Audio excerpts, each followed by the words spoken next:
Bueno, había quedado dos consultas en el debe. Yo preguntaba, Jorge decía, no es tanto que nosotros nos hayamos caído, sino que mejoraron un poquito los otros. ¿Por qué los otros lograron mejorar y nosotros no? Digo, porque en el contexto, más allá de lo que se diga, digamos, la situación ha sido, en lo económico ha sido, para la región ha sido lo mismo. Todos hemos sido beneficiados, los países de la región, por un cambio en la economía mundial que ha beneficiado a los productores de commodities y nos dio a Chile, a Brasil, a Colombia, a Perú, oportunidades que, a Argentina mismo, Uruguay, oportunidades que no teníamos antes. Algunos parece que en esto lo han aprovechado mejor que nosotros. ¿Por qué? Es difícil contestar a eso con precisión. Ahora, yo junto las dos preguntas que vos estás haciendo, esto y el tema de la inclusión.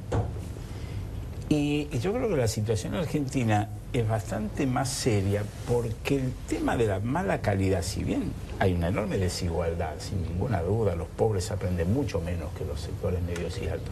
Pero la paradoja de la Argentina es que está aumentando notablemente la matrícula en la escuela privada y sin embargo la calidad no mejora. O sea que tampoco es buena la calidad de los sectores que no son pobres, a los cuales no, ahí el razonamiento de la inclusión no le cabe. Entonces, estamos con un problema general que yo creo que es atribuible también a una cierta pauta cultural de nuestro país.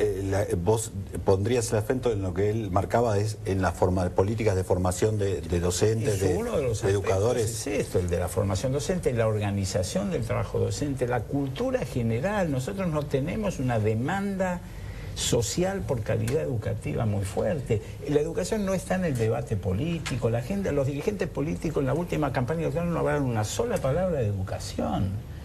En Chile están debatiendo educación como el gran tema de la campaña electoral. Los brasileños tienen educación en la agenda de su política educativa. Y nosotros no. Un tema central. Ahora, acá no existe.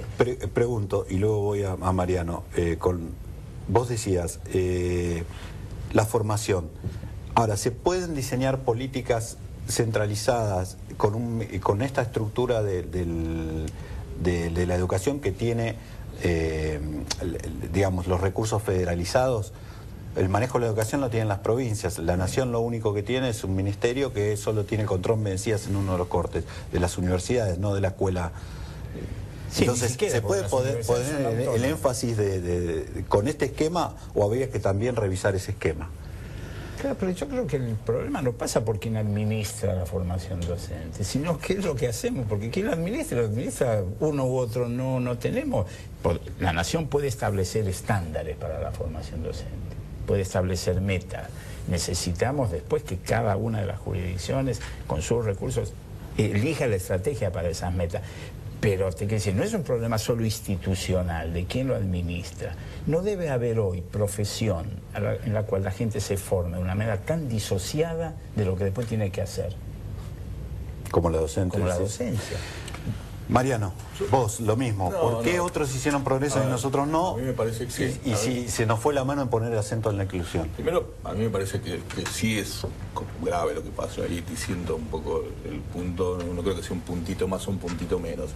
En la foto sí, en la foto 2000-2012 sí, ahora, en lo que es la Argentina, o sea que Brasil esté mejor que nosotros en la prueba PISA. En 1934, Brasil empezó a organizar su sistema educativo con Getúlio Vargas. Ese año, el Consejo Nacional de Educación organizó el 50 aniversario de la ley 1420. Acá ya explotaba el sistema educativo. Brasil miraba a la Argentina como el ejemplo a seguir de educación. Entonces, en lo que uno ve es que esos países están cada vez un poquitito mejor, no mucho, pero cada vez un poquito mejor, y nosotros vamos cada vez un poquitito peor, porque que la Argentina se estanque no es un dato para tranquilizarse, es un dato muy grave. La Argentina tiene debiéramos buscar un capital educativo acumulado en todo el siglo XX, que ¿dónde está? Entonces ahí hay un problema. Segundo problema, a mí me parece que no hay que compararse solamente con los países latinoamericanos. Argentina debiera mirar más arriba. Corea del Sur, de la que se hablan maravillas, en 1960 no tenía escuela, no tenía sistema escolar. Lo construyó en los años 50 y 60, después de la guerra. O sea, nosotros tenemos una tradición que hacía que en los años 20 o en los años 30 todos los libros pedagógicos de habla castellana se producían aquí. Bueno, el libro del profesor Tedesco de fin de los años 60 se leyó en todo, o sea, quiero decir, ahí hay un problema que es, por un lado, hay, como creo que señalaba Juan Carlos, un absoluto desinterés de nuestra clase dirigente, no solo la política, absoluto desinterés. A eso iba. Ahora, eso se ha profundizado claramente en los últimos años. O sea, ya en los años 90... por lo menos teníamos con quién pelearnos en los años 2000. Permíteme, Jorge, pero iba a esa pregunta, porque ustedes hoy son dos exiliados y les quiero preguntar por eso. ¿Por qué, digamos, desde su experiencia, por qué el representante político argentino no tiene conciencia de esto que debiera ser? Porque no hay proyecto. No hay, digamos, porque si vos unís lo que es el discurso político dominante hoy, que por suerte hace referencia a la inclusión y a los modelos de inclusión, la herramienta más inclusiva que tenés, tal vez desde el Estado, debe ser la educación. Exactamente.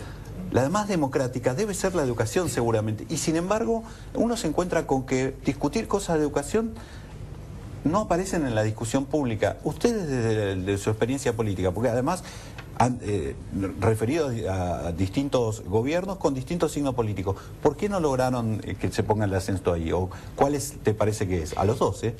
No, bueno, pero a ver, ya antes aclararon un punto. Es cierto que dice Mariano, comparemos Brasil-Argentina en educación, comparémoslo en general como sociedad. En el año 66, cuando Onganía produce la Noche de los Bastones Largos y echa a todos los científicos de la Universidad de Buenos Aires, los científicos argentinos se van a Brasil. Brasil en esos años era un país agrario, pobre. Sí, pero toda la industria aeronáutica brasileña la hicieron científicos argentinos. Entonces se convirtió Brasil de un país agrario, casi precapitalista, en un país moderno. Y nosotros empezamos desde ahí a ser casi preindustriales. Entonces no es que la educación anda mal en la Argentina, todo anduvo mal, todo se cayó, no es que se cayó la educación y el resto anduvo todo muy bien y tenemos un problema educativo. Pero ¿por qué cuesta hoy concientizar a los que toman decisiones de que hay que revisar esto? Creo que porque efectivamente sí, no hay un proyecto de largo plazo, educación es mediano largo plazo, educación supone esperar, no son tiempos políticos gubernamentales los tiempos de la educación, exige pactos, exige concertación, acuerdos. Y eso no está en nuestra cultura. Lo tuyo, yo creo, a mí me parece que los políticos no la ven. El ministro de Educación de Lula, Fernando Haddad, sí, claro, hoy es el intendente de San Pablo, la mayor ciudad de América del Sur, después de haber sido ministro de Educación de Lula y de haber tomado todas las medidas que acá no se quisieron tomar. Haciendo todas esas medidas, Fernando Haddad hoy es intendente, o sea, su carrera política mejoró. Es decir, ahí apostar por los cambios y por la educación en Brasil, evidentemente está bien visto en la clase política y en el electorado. Nosotros acá somos livianos, tenemos soluciones superficiales y coincido con Juan Carlos en el día a día. Y vos fíjate, en ningún espacio político, absolutamente en ninguno, descollan pensamiento vinculado al tema educativo. En ningún lugar empresario. En la época AEA tenía algo, ahora ya prácticamente se diluyó. En el campo sindical hay muy poco y muy disgregado. En el campo ideológico, en el campo de los intelectuales, no se debate la educación, no hay proyecto de educación. Hay personas interesadas, que estamos acá, estamos interesados. En el periodismo, fíjate que lo devaluadas que están las secciones de educación en los grandes diarios. Bueno, eso habla un poco de esta situación en la que estamos. Mariano, lamentablemente se me acabó el tiempo. Yo quería hacerle otra pregunta a Jorge. Te pido mil disculpas porque se me acabó el tiempo.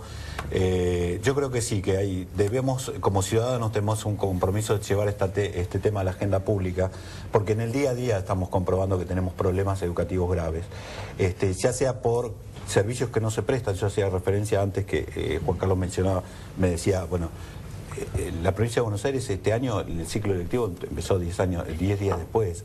Es el distrito electoral más grande, es donde debieras poner más el acento para que el servicio funcione. Y sin embargo, pasaron 10 días y parecía que a nadie le importaba. Era terrible. Ojalá tomemos conciencia de estas cosas para empezar a discutirlas y tener políticas realmente de Estado, de acuerdo, porque me parece que en la educación está la clave del futuro de una sociedad más justa. A ustedes, tenemos una cita la próxima semana para ocuparnos de tus problemas, que ya sabes, son también los nuestros. Hasta la semana que viene. Es un gusto escucharlo a ellos, no le quiero decir piropo.